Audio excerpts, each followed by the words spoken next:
Hello student, आज हम देखेंगे 10th class English medium grammar में अध्याय 1 जिसका नाम है गद्य की विधाएं। आपको ग्रामर बुक से ही पढ़ना है, इससे अलग कुछ नहीं आता। आप गद्य की विधाएं। गद्य हिंदी साहित्य की एक महत्वपूर्ण विधा है।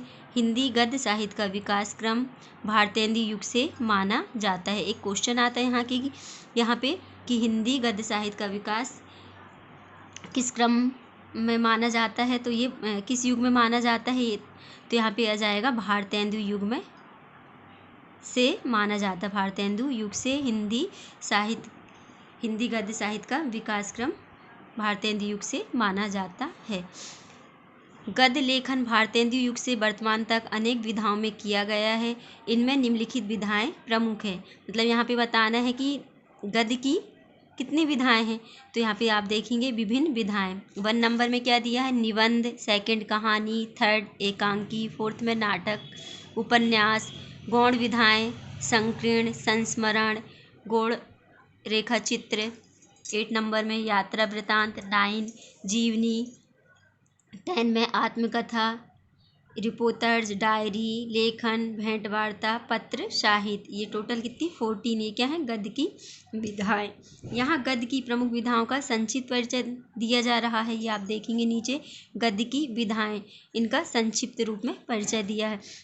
1 नंबर में क्या दिया है, निबंध। निबंध किसे कहते हैं, निबंध गद्य की एक विशिष्ट विधा है।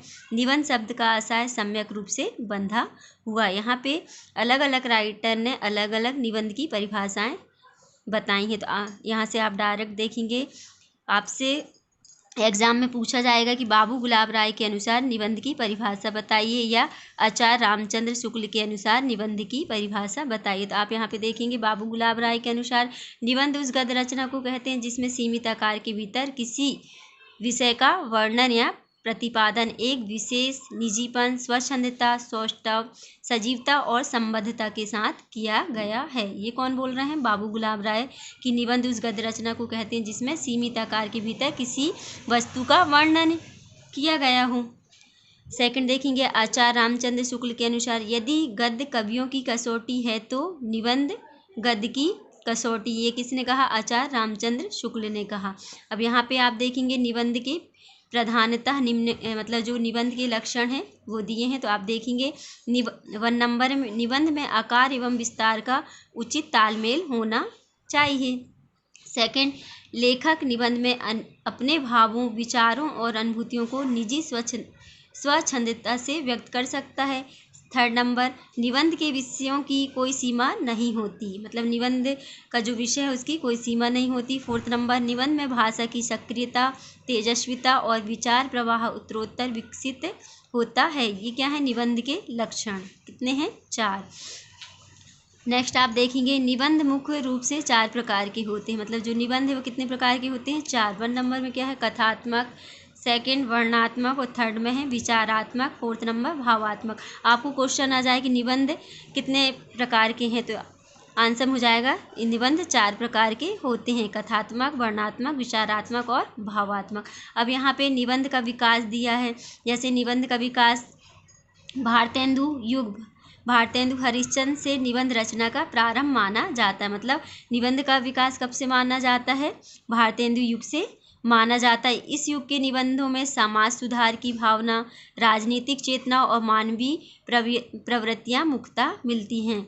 किस युग के निबंध में, भारतेंदु युग के निबंध में। इस युग के प्रमुख निबंधकार हैं भारतेंदु हरिश्चंद्र के अतिरिक्त प्रताप नारायण मिश्र, बालकृष्ण भट्ट आदि प्रमुख हैं। भारतेंदु हरिश्चंद्र रचित एक अद्भुत अपूर्व स्वप्न एवं ईश्वर बड़ा विलक्षण है, और प्रताप नारायण मिश्र रचित बुढ़ापा। ये जो प्रताप नारायण मिश्र हैं उनका जो निबंध है उसका नाम क्या है, बुढ़ापा। धोखा, दांत आदि निबंध प्रमुख हैं। बालकृष्ण भट्ट के चढ़ती उम्र, जो बालकृष्ण भट्ट हैं उनके निबंध का नाम है चढ़ती उम्र, चंद्रोदय, बातचीत, ईश्वर भी क्या ठठोल है आदि प्रमुख हैं। ये जो निबंधकार हैं उनके निबंध दिए हैं। नेक्स्ट आप देखेंगे कहानी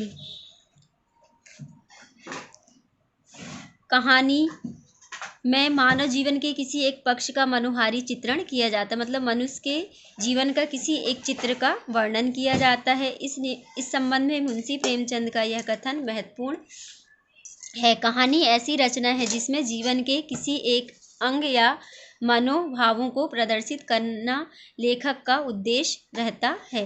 अब यहाँ पे जो बाबू गुलाब राय हैं, उन्होंने कहानी के बारे में क्या बताया। बाबू गुलाब राय के शब्दों में, कहानी एक स्वतः पूर्ण रचना है जिसमें प्रभावपूर्ण व्यक्ति केंद्रित घटना का अप्रत्याशित ढंग से उत्थान पतन दर्शाते हुए पात्रों के चरित्र पर प्रकाश डालने वाला कौतूहलपूर्ण वर्णन है। कहानी के तत्व। कहानी के कितने तत्व होते हैं? 6 तत्व होते हैं। आपसे यहाँ से क्वेश्चन बनेगा कि कहानी के कितने तत्व होते हैं, तो क्या हो जाएगा, कहानी के 6 तत्व होते हैं। 1 नंबर में कथा वस्तु अथवा कथानक, 2 कथोपकथन अथवा संवाद, 3 पात्र अथवा चरित्र चित्रण, 4 देश काल और वातावरण, 5 भाषा शैली, 6 में हो जाएगा उद्देश्य। तत्वों के आधार पर कहानी के 4 प्रमुख भेद हैं। पहला घटना प्रधान कहानी, 2 हो जाएगा चरित्र प्रधान कहानी, 4 में हो जाएगा वातावरण प्रधान कहानी और 3rd में वातावरण प्रधान कहानी, 4th में भाव प्रधान कहानी। ये क्या है? तत्व के आधार पर कहानी के 4 प्रमुख भेद। यहाँ पे तत्व के आधार पर बताना है कहानी के 4 भेद, और यहाँ कहानी के 6 तत्व होते हैं। भेद कितने होते हैं? 4, और तत्व कितने होते हैं? 6। ये आपको ध्यान रखना है। नेक्स्ट आप देखेंगे हिंदी कहानी का विकास, मतलब हिंदी कहानी का विकास क्रम कब से चालू हुआ था। तो कुछ विद्वानों ने हिंदी कहानी का आरंभ सदल मिश्र के नचिकेतो उपाख्यान एवं इंसा अल्लाह खां की रानी केतकी की कहानी से माना है। अधिकांश विद्वानों ने किशोरी लाल गोस्वामी की कहानी इंदुमती को हिंदू की प्रथम कहानी माना है। हिंदी कहानी के विकास को 3 कालों में विभाजित किया जा सकता है। कितने कालों में हिंदी कहानी के विकास को विभाजित किया गया है, विभक्त किया गया है? तो 3 काल में। फर्स्ट नंबर में क्या हो जाएगा? आरंभिक काल। ये कब से कब तक था? 1900 से 1910 ईस्वी तक आरंभिक काल। 2 है विकास काल। विकास काल 1911 से 1946 ईस्वी तक। 3 उत्कर्ष काल, ये 1947 से अब तक।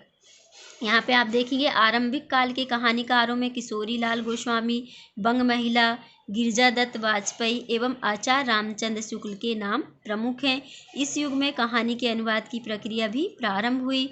इस युग में कहानी के अनुवाद बंग महिला और पार्वती नंदन ने बंगला से, राधा कृष्ण और सूर्यनारायण दीक्षित ने अंग्रेजी से, और गदाधर सिंह तथा जगन्नाथ प्रसाद त्रिपाठी ने